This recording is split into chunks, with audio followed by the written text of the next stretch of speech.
Welcome back to Screenfish Radio. I am so excited that you could be here because I can't wait tonight to have a great conversation with amazing guests about Toy Story 5. And this week we have Victor Stiff from That Shelf and Seun Olowo-Ake from us. So thank you both for being here. I really appreciate it. Thanks for having me. Thank you for having us. Well, I love chatting with you both anyway, but I'm really excited to chat about this film, Toy Story 5, for those who are under a rock. Toy Story 5 tells the story of Jessie, Buzz, and the rest of the toys who are having a great time playing with Bonnie. However, Bonnie is beginning to realize that her friends don't have the same interests as she does anymore. This leads her parents to buy her a LilyPad, a new device that they believe will help her connect with her friends in a whole new way. With the addition of Lily to the playroom, upends Jessie's relationship with Bonnie, leading the toys to stage an all-out war against Tech for their child's affection. As always, this podcast is rated S for spoilers. Um, but I would love to hear from you both. What did you think of Toy Story 5, and does it live up to the legacy of the franchise? I thought it was really fun, cute. I haven't watched Toy Story maybe in like, I don't know, 10 years ish. So I don't really have any other frame of reference other than what I remember watching as a kid, just about the toys and how kind of how instrumental they are in like the kids' development. So I think in terms of that, this film does live up to that, and it feels like a good kind of capsule for our time, if that makes sense. A good film for this time. Yeah. I think that's a great way of saying it. It's a time capsule because these films have been coming out for over 30 years, and the last film came out almost a decade ago. And these characters in these films are so beloved, they could be churning them out every 2 or 3 years if they really wanted to. And they're bringing them out because they're passion projects and they have something to say. And I feel like, as you were saying, Steve, like this one really is, you could end the series here and it would be a perfect ending. It doesn't feel like they just made a movie to make a movie. It takes all the themes and all the things we love about Toy Story and then updates it as a time capsule for 2026. And it's just as relevant as it was in the 1990s. It is funny to me that a franchise like this does a new one every 7 or 8 years, right? Like it's not something they just keep focusing on. This is something that they keep coming back to, Yeah. which is feels different to me than like a Jurassic World. And I'm not trying to like they're very different films, I know, but like Jurassic, oh, we need to have another one every 2.5 years, crank out the next one, get the next one. This one, it does feel like they come out whenever they have a legitimate idea, um, which is so unique. Um, for this one, do you think like what do you think about the idea of the toys story? Like Victor, you made a point about them not just trying to wrap it up. Like, does this franchise need to end, or will it do you think it will naturally? I think you can just keep releasing trilogies, right? It was kind of a soft reboot when they transferred from the original kid to Bonnie, right? And now Bonnie has her own arc. So it's the story of the toys that we've come to know and love, but it's also the arc of the child. So there's still room for Bonnie to keep growing. So as long as she's still developing and, trying to make her way through the world, there's a place for these toys to kind of, uh, adapt to her circumstances and tell the story about what it means to be a child in that day and age. Yeah, it's funny because we think of these things as having natural and now I know franchises, the idea of a franchise has changed the idea of sequels in some way. We used to just think a trilogy and we're done. But I mean, I don't know. I feel like this franchise could go on forever if they keep showing it the proper amount of love. Like you said, passing it from kid to kid. Um, I mean, these stories are also about the passage of time, right? From yeah, the very first movie, that conflict between Buzz and Woody is the old and the new.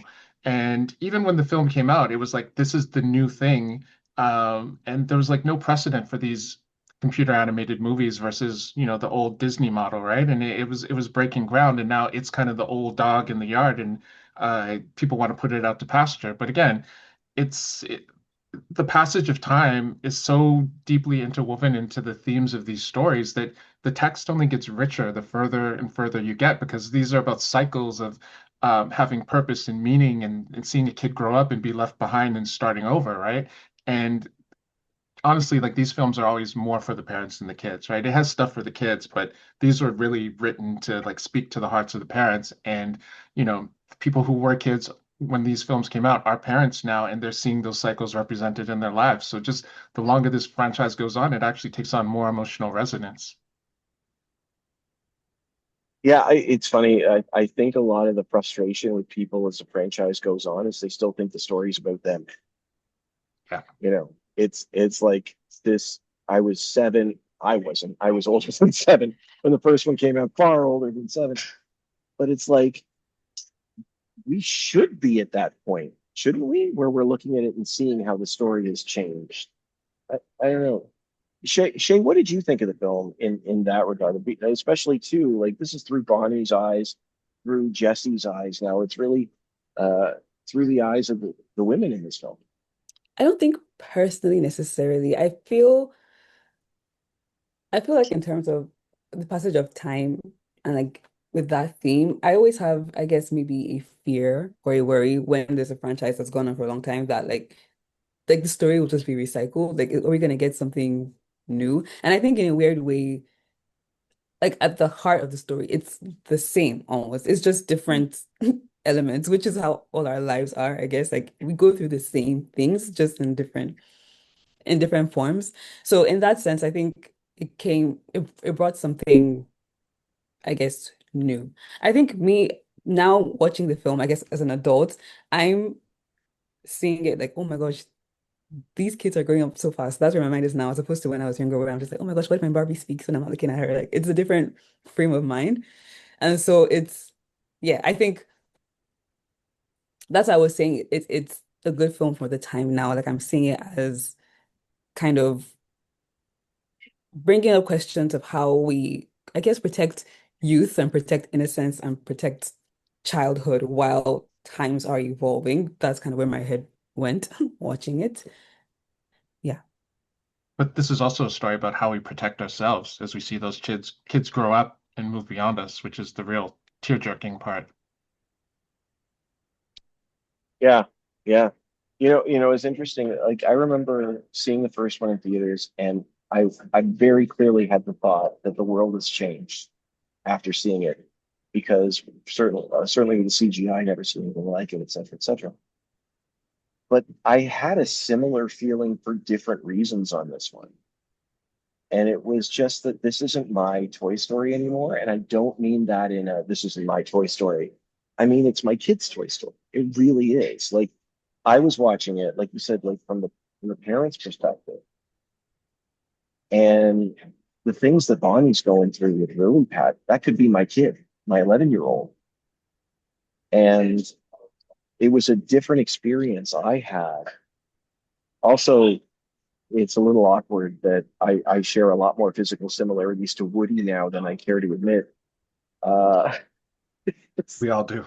his bald spot in his gut. No, we Yeah. don't. Yeah, Shayun says no. Oh, I'm in the same boat. Joshy has said that to me. He goes, Dad, you're Woody now. I was like, wait, what? He goes, yeah, that bald spot. He's just like you. Yeah, that's when you say you're on timeout, buddy. That's right. No screen time.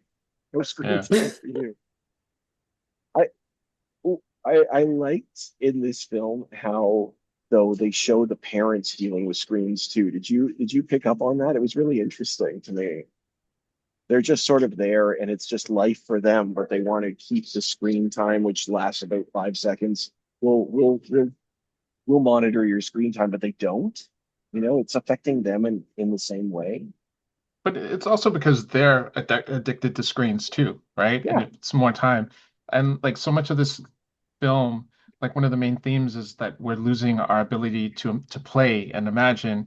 And that's because it's being occupied by screen time. And there were so many shots where you could see the toys looking at the other houses, and all the houses, it was like a zombie apocalypse movie where people were just being taken over by the screens. And it's like, how many things are never going to come to fruition because people didn't have the headspace to dream, because they're having dance videos and, group chats constantly blasting into their brain. There's no space to just sit and have ideas and think Mhm. and, be creative. So yeah, this film, so much of it is just about the distance that's growing between people. Even you can share the same room with someone and never feel more alone. And that's just one of those brilliant things that this film tackles. It doesn't really have a solution for it, but the way, people bounce off it, the way it comments on that is just really pulls at your heartstrings. Is tech a villain in this film? I don't think so. I think it presents like I guess the pros and cons, or like it depends on how you use it. It's a tool. So I think it starts off with kind of showing maybe the more negative aspects of tech because we're looking from the toy's perspective. Like, oh, she can't make her friends aren't real, they're online and they don't really know her because it's just like they're swiping. But I think as the film goes on, it does say something about how each like generation of tech has a function in its time period. So I guess the old, but like they're newer than the toys, the older newer toys that they find did have a function for it was Blaze. Yes. And so it kind of shows like this evolution that I guess if we are able to find what this thing is for and how it can aid us, then it will be in its proper place.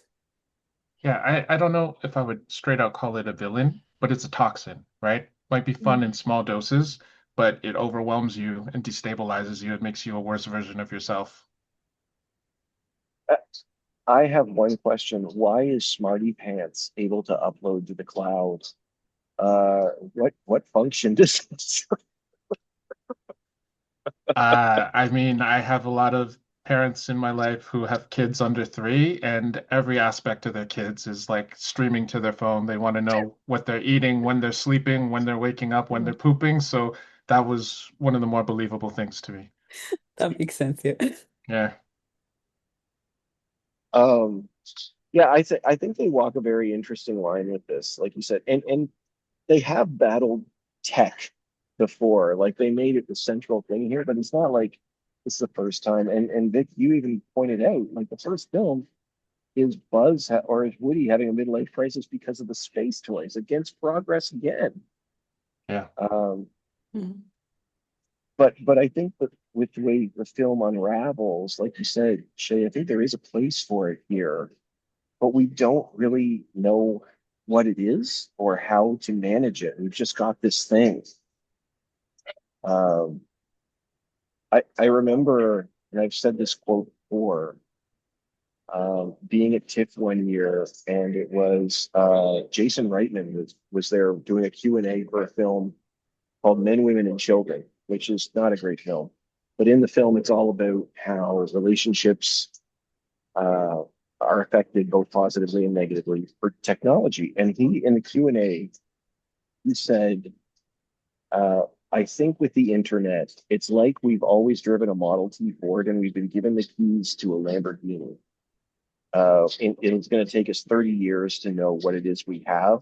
We've never driven it before.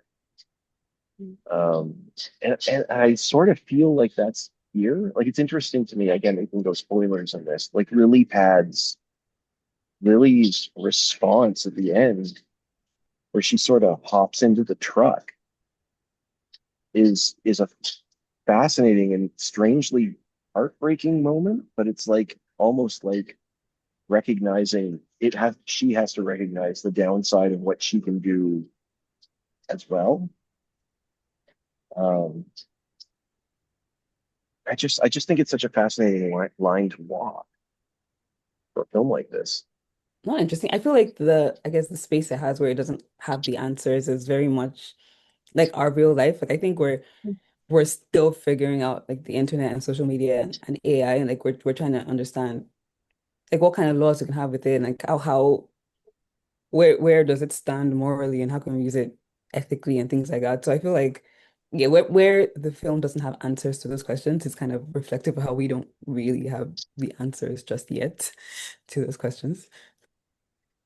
Yeah, it's not inherently bad, but when there's no guardrails, it can become a catastrophe. And that's what LilyPad realizes, right? In moderation, like it can bring people together.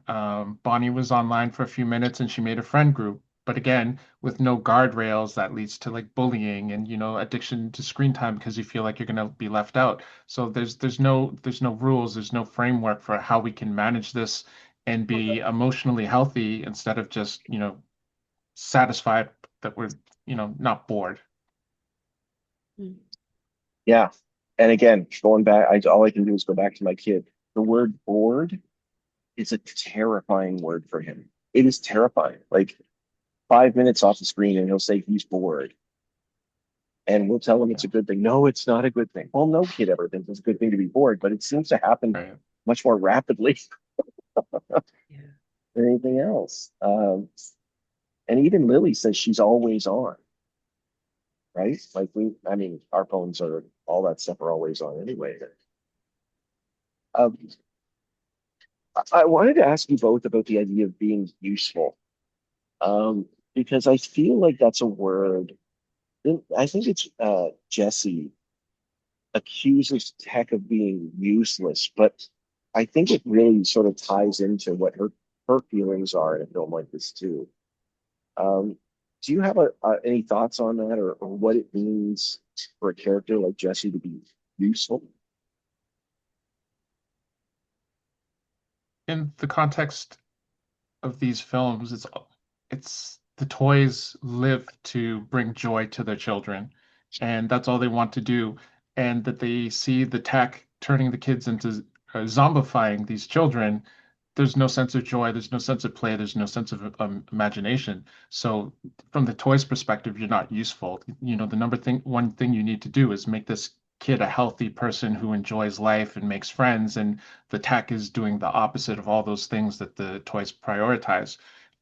Also, a character like Jessie has an inferiority complex because she's one of the older toys and she's been abandoned. So she's always just, I must have a purpose or I'm going to be discarded. And she has that hanging over her head like a storm cloud. So that's just an existential crisis for someone like her.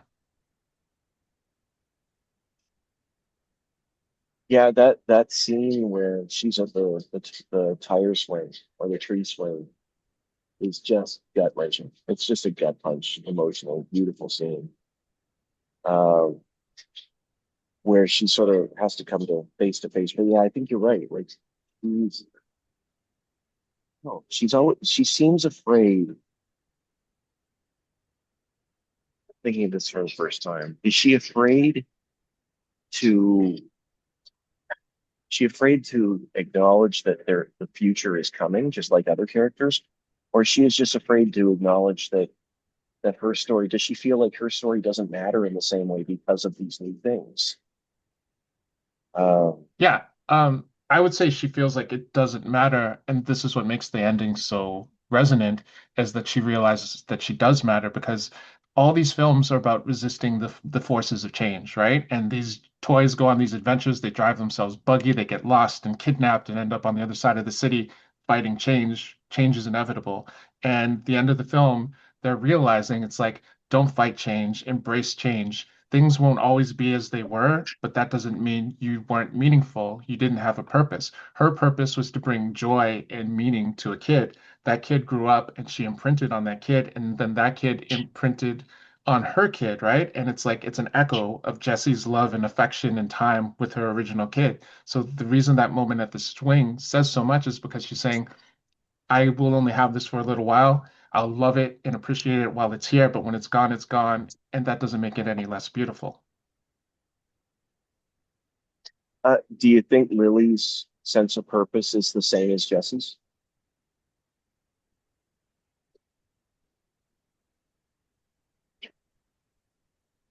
Like I'm just thinking about it now. Her relationship to Lily is very different than it is to Jesse, or maybe it isn't. Yeah, I mean, you see this with Buzz in the earlier movies, or even in the new movie with the new Buzzes. they're brainwashed when they arrive. They're programmed to do whatever it says they're supposed to do on the box, right? So LilyPad's function is to just suck out all of the kids' attention, and she does a good job at that. It's only by being around the other toys she realizes like she's problematic and she's the one causing so much strife in her kid's life, and she learns and adapts, and that's wishful thinking, right? Because she's actually going against her purpose by doing that. I mean, I guess starting with Lily, just in terms of the her sense of purpose, I feel like if these films go on for, I don't know, like 20, 30 years into the future, I think Lily is gonna she's gonna get to a Jessie point.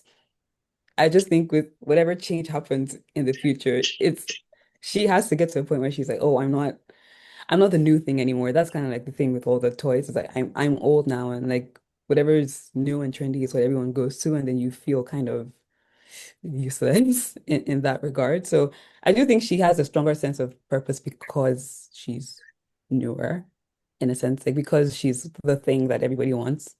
She feels like this, yeah, she's doing her job. But then when that time kind of passes, I think she will get to a Jessie point. But I also think it's I just think it's good, I guess, to think about that, like fighting against change and then having to embrace it and understanding, I guess understanding like seasons and times and knowing when something's happening right now, it is for right now. And then when that's over, it's fine that it's over because it was for the time that it was supposed to be for. And I think, I don't know, even just like me growing up and people having that understanding is just helpful as we get older and not holding on to the past too tightly.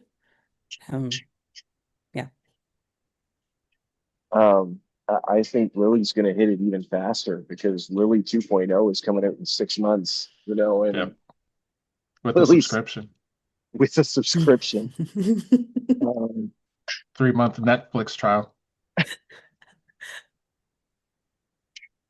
yeah, it's funny. I hadn't really thought of it until this conversation. This idea of, I mean, certainly the idea of passing down the story because I think that's what's happening here. But this idea that Lily will expire faster than Jessie, just in terms of that sense of utility. Like Jessie's not going to change in 20 years. I mean, she could. She can get tears and rips and new repainting, all the things that, but Lily's going to need an upgrade in a year. Uh, it's there's something a little more timeless with the toys in that way. Um, it's funny, you guys are talking about passage of time, and all I think of, is there's a season, like that old song, with the turn, turn, turn, the birds from the 60s. A time to laugh, a time to die. Yeah. Because that's sort of what's happening here. I feel like it's more prominent in this one than other ones, but it could just be recency bias. Because I feel like Woody and Buzz, when they get together, they find a way to coexist, but neither of them has to change. I mean, fit meant emotionally, all that stuff, but I mean physically, like you don't need a Buzz Lightyear upgrade, but Lily's going to be in the trash, and by the time that Bonnie's in elementary or grade school, not grade school, Yeah, high school. she's designed for toddlers. She's going to be the new Mr. Poopy Pants. Yeah. Who is incredible, by the way. Give him a spin-off. I have often said to my kids, like, listen, poop humor is fine. It has its place. I I I I don't know how Conan O'Brien made Smarty Pants poop humor sound almost intelligent. Almost like I was like, give me more poop humor in this one. I didn't expect to enjoy it as much as I did. You're number two. That's what's good. With all respect I to have a CM question. Punk, he's the best in the business. It's true. Shay, I you were have a gonna say question something? for, Yeah. yeah, so the people who have kids, I don't know, or kids in your lives. I keep hearing this thing recently of how like there's no, this is like a general statement, but people say like there are no more tween spaces or like tween shows. I think mostly I've heard that with TV and film. But just I guess jumping off of that point, going into this film too and seeing kind of how I personally feel like kids have to grow up faster a bit in today's age because of technology. But I want to get, I guess, your guys' thoughts on that. Like, do you feel this difference? Or like when I was 10, I feel like I could be a 10-year-old in a 10-year-old bubble and then 11, 12, 13. But like now those lines are kind of blurred.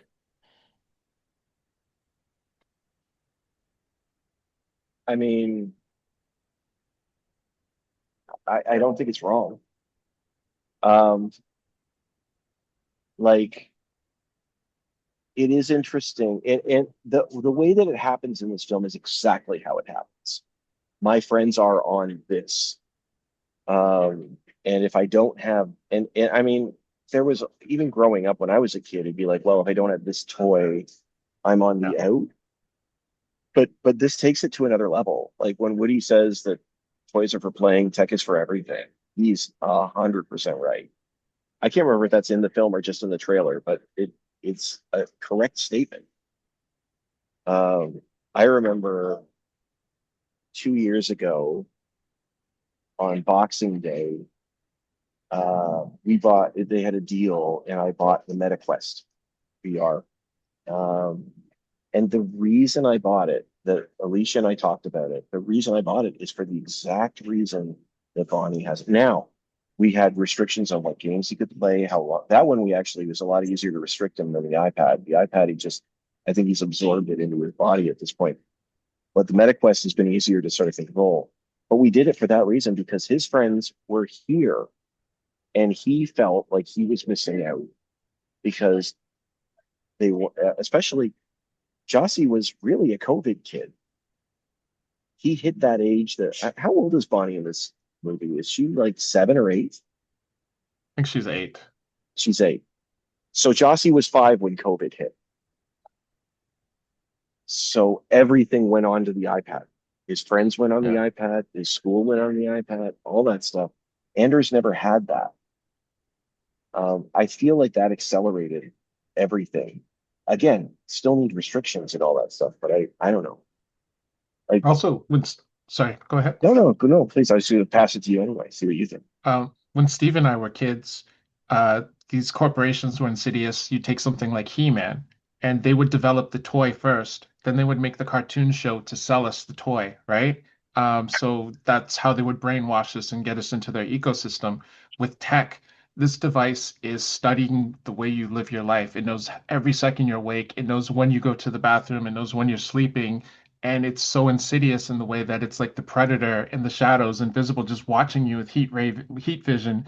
And then it starts manipulating you, and it knows I can flash these colors if he's getting bored, if he's turning the screen off, I can do this, I can vibrate in his pocket. So these devices are just tuned in a way to like hit our lizard brains and manipulate us in ways as adults we're not prepared for. But when you're doing it to a child, you're conditioning them to just be, you know, addicted to this thing, and you're shaping the way they learn to use their attention, right? And it's just, it is, I don't know, it's throwing them right into the storm. At 5 years old, we didn't have to deal with things like that until our brains were a bit more developed, right? And again, thing I keep saying is guardrails. There's no guardrails for it, and there's no laws saying you can't manipulate kids in this way. So yeah, it's definitely forcing them to grow up faster because they're just inundated with so many experiences. They can encounter more experiences in an afternoon than we would have had in a month as, 6-year-olds. I have an example of this, and again, I think my kids are really, really good at checking with me on stuff. Like we've drilled that in them. You want a new game? Check with us first. My Anders is now 16. Wait, he's 16.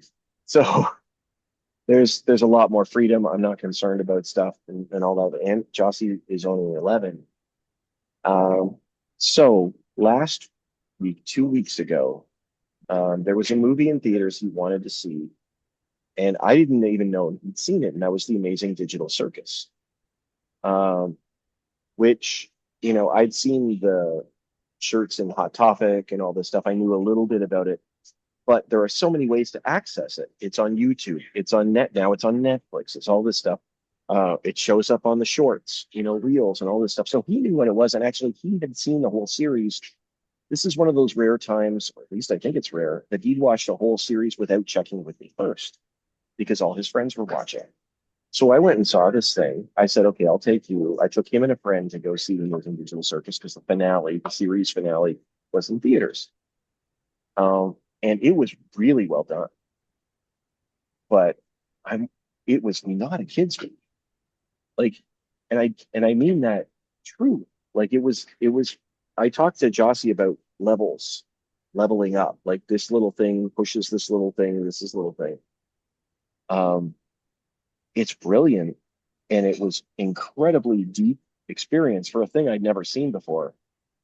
Um, but I was like, dang, this is one of those moments with my kid, and he had seen the whole thing without me knowing, Mhm. because it's just out there.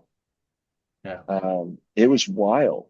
Now I'm going back and rewatching it with him because I feel like he's already seen it, so I want to watch it with him and have that experience. But like I'll say this too, the entire theater was filled with kids 10 and under. A lot of them there without a parent, which fine. I got, that's not a problem. But again, this was a very mature topic. Um, and then there was one guy who was 16 with his dad, and I thought, of all the people here, that's the family that I think really understands what they're stepping into with this world. Um, because most parents were like, yeah, just watch it. It's fine. It's a cartoon. It was very, very mature. You were telling me about this a few weeks ago, so I looked it up because I wasn't familiar with it. And it looks quite silly on the surface, but when I was reading about it and like what the concept of it is, it seems very dark and twisted. Yeah. It's about a person who's just trapped in virtual reality and they kind of lose their memories and their sense of self, right? Yeah, but what's interesting about it, and I mean, Toy Story is very mature too in its way. Like it's dealing with really that first movie, they're dealing with some themes of midlife crisis and all this stuff, which they're Yeah. tackling here. But at its heart, what I saw in this one episode, I don't want to say any spoilers for this one in case people haven't seen it, they're fans, but they're dealing with themes of depression. They're dealing with themes of suicide, uh, queer coding, so people wrestling with their sexuality, and and as an adult watching it, I thought, wow, this is handling this topic very maturely, very beautifully. These topics, but wow, like what is going on with my kid watching all this stuff? Because Yeah. this is really intense too. And it was So interesting because at the end of it, he said he was sad. He wasn't sure why. so just to take it back about kids growing up fast, again, when Steve and I were kids, we would watch, whatever it was, Growing Pains, Family Ties, Full House, and then every now and then those shows would do a very special episode. So And the very special episode might cover one of those topics, and it would be like, "Hey, kids, go get your parents," and you might want some parental guidance for this heavy topic. And now kids are getting these, and like I don't know how long that show is, but it might be like a 10-minute YouTube short. They're getting all these ideas and themes, so it's just really forcing people to grow up so much quicker. yeah, which is interesting because I would imagine that when they first did it, they weren't saying we're going to target kids. They're saying we're going to do an animated show. We're going to throw it up on the internet and people will connect with it. I would guess. I don't know. I don't know the history, but like it's just really mature. Uh, and I think there's something to be said there about it growing up. I like the most traumatic animated film I saw growing up was Transformers the movie, and that's because they killed Optimus Prime in the first half hour. Get a lot of people in that first half hour. They did. Yeah. And the reason they did it, Vic, was because Sell they were toys. told to sell toys. That's exactly it. Yeah. They said we want to sell new toys, kill off the old ones. Can you imagine Pixar doing that with this franchise? We need something new. Kill off Buzz, Woody, and all the rest. I mean, they're doing it. They're just not killing them off. That's why there's like 100 characters in this movie, and a lot of them don't even get to speak, right? It's like they introduce the new ones for you to buy and put on your kids' pajamas, but then they just don't get rid of them. Mhm. It's It's a true. small evolution. Yeah. Well, I mean, yeah, there's got to be a sense of that. I understand. Um, but it's not like, well, no, they've done that before. Have they killed off characters in this franchise? No, I don't because know. It like came pretty there was close in part Wheezy. three. Yeah, they well they came close. Yeah. Uh, Shay, have you? I feel the need to ask. Have you seen all five, or has it just been a while? Have you seen three and I've four? And seen one, two, three, and five. I don't think I saw let's four. see if you saw four. I don't know if I saw three, honestly. I know when Andy gave his toys away. I think I watched that That's one. three. Okay, yeah. And then I saw five. Um, Go back and watch four. I don't know, Victor. Like four is often gets a mixed reaction. Victor, do you have any thoughts on four? Because I mean, it gets a lot I of love negative four. stuff. I think Yeah, yeah, I thought it was a great addition to the series. I thought you could have ended the series on a brilliant note with four. I said that again for five, but it covers again a lot of the same themes of just moving on. That was the first one where they transitioned to Bonnie, and it was just about the kids or the toys learning a new way of life and adapting, right? And finding a new purpose after your old life is over. And I thought that was also just a thing of beauty. Mhm. yeah. I think I read that Andrew Stanton wants to give Bonnie like make it a trilogy with Bonnie. We've had a trilogy with Andy, a trilogy with Bonnie. Um, I think that would make sense. But I really, man, I always come up with the Toy Stories franchise. I always was sort of like, oh, I love the last one. Do it. I hope they don't screw it up. This is the first time I've come out of it and said, you know what? If they go through Toy Story 9, I don't, if they continue to evolve, I think that's good. I think this may be the first franchise I've seen that has been effectively passing the torch like seamlessly. I can't think of any other one that does it this well. Even Fast and the Furious, it has to be about Vin Diesel all nine movies, Right. with the exception Yeah, of number three. But even that, he's in. they should let the toys go to space. That's what we're But shooting for. ironically, it would fit. Yes, it would work so well. But Buzz and Bonnie, they got it going. They why can't they honeymoon in space? Let's see it. Let's go. I guess that's what Lightyear was actually. Yeah, Shay, did you see Lightyear? No. Okay. Victor, I'll ask you, what did you think of Lightyear as part of this? I did not have to write about it, and I immediately forgot about it. Honestly, I That's fair. don't. I have no recollection of it. I couldn't tell you if it came out last week or 5 years ago. Would you say Lightyear is like part of the, I guess, the Toy Story? I mean, it is in the universe, but I mean, canonically in this It's timeline, I don't know, supposed to these be. stories. It's Okay. supposed to be. The opening scrawl of Lightyear says when Andy was a child, he wanted a Buzz Lightyear toy because he saw a movie. This was that movie. So the Oh, idea okay. is that the movie is part of The the universe. larger Fine. universe. Yeah. But they changed they don't have Tim Allen as the voice, so that was a big complaint. Um, and it also changes the story of Buzz Lightyear that they established without saying too much in this. My thoughts on Lightyear is that it was actually an underappreciated film. The biggest problem is that it was Lightyear. Like if it was about Commander Space or Commander Yeah. Space and the Evil Alliance, it would be a perfectly good Pixar movie. It wouldn't be one of their best. I'm not saying it would change the world, but it was because it was crammed into Toy Story. I think it really affected it negatively. That was my thought. Because yeah, it is forgettable. Uh, although, Maybe it'll be what's that? Go ahead. maybe it'll be rediscovered in 10 years. Generally films like that, people who don't have high expectations just stumble across them and they're like, why was everybody crapping on this? This is pretty good. And then it's held up as high art. Yeah. I will say this, and I will finally be telling this story on the record if I put it in the podcast. I saw that movie in theaters with Joss, and Joss would have been about seven or eight. And I won't, just in case anybody hasn't seen it, there's a moment where a character has to go into space on their own. And I'm sitting there with my 7-year-old kid. This is during COVID, so this piece people are spotted around, and he and I are going to see this movie, and he bursts out into song in this moment. It was the strangest thing, and I laughed so hard. This character goes out and he goes, "I'm flying in space, and I have to kill Zerg." Like he went this whole. He sounded like a lounge. Gosh. It was it was one of the best moments of my life.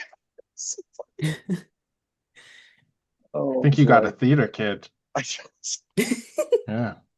and he improv like I'm talking like 3 or 4 lines of Yeah, you got a theater kid.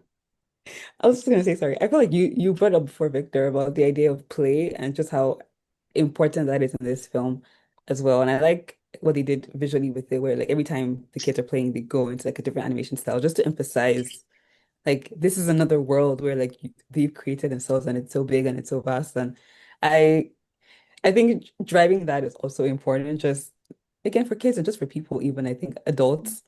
Um, keeping that element, I think, is important for us. So I wanted to highlight that. Also, so much of the conversation I heard about this film before it came out was just, does it need to exist? And I understand we're very cynical about these big corporations releasing IP over and over again. But then when we love something, we kind of drop the pretense and just praise it. So just accept the film on its own terms. It tells a beautiful story. It's made by some of the best in the business. And this film just looks so gorgeous. We take it for granted, but I just kind of sat there with my jaw on the floor at how impressive this animation's gotten. Certain shots are almost photorealistic.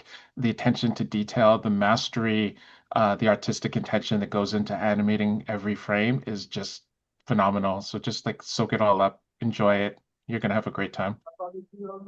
I think this is the first one where they changed their style, not just improve it. I mean, the animals here look gorgeous compared to, the dog in number two.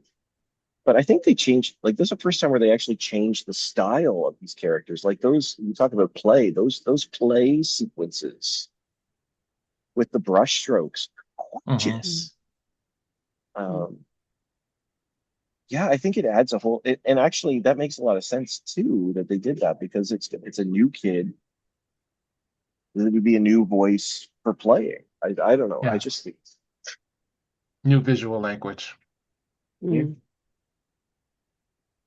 And I love that too, Shay. I think the idea of play, like that's really what this film is trying to ask us to save, is the play is more than frivolous. It's like we need to play.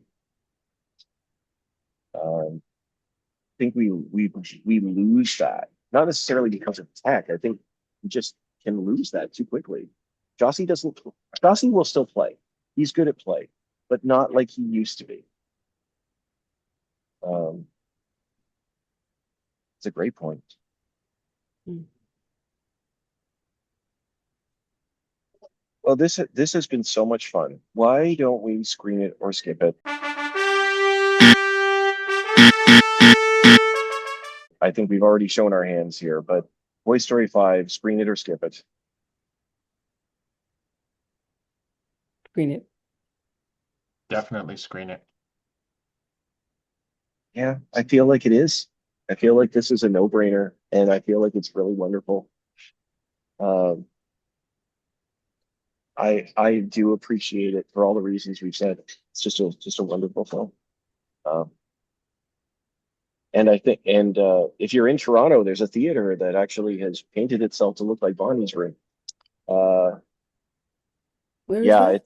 it's where is it, Victor? Is it Queensway? No, I'm not sure. Yorkdale. Yeah, Yorkdale. that sounds right. Yeah. That's right by me.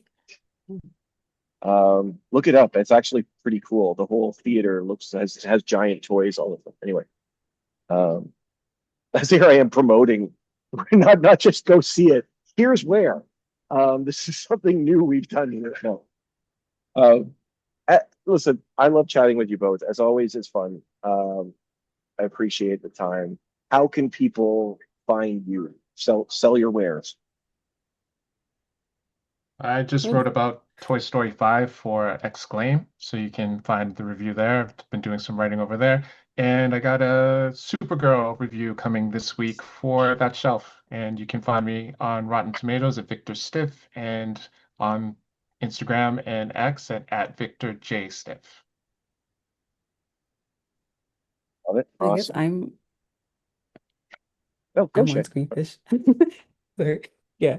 I write for Screenfish, but I'm on Instagram at Seun Olowo-Ake 22. It's SeunOlowoake 22.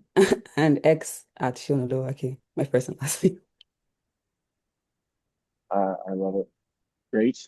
And as always, you can, if you're listening to us, that means you found us. We are available wherever podcasts are available. You can like and subscribe to us on YouTube, where I'm excited. We're about to cross, as of this thing, we're about to cross 10,000 followers or subscribers. So that's good. That's fun. Nice. Um, Excited about that. And or you can find us on screenfish.net, where we have the latest in films or in reviews and interviews as well for you on latest projects. And look for more wonderful conversations like this. As I said, wherever podcasts are available. Victor, Shane, thank you so much for your time. I really appreciate it. And as always, we started the conversation. This was Screenplay.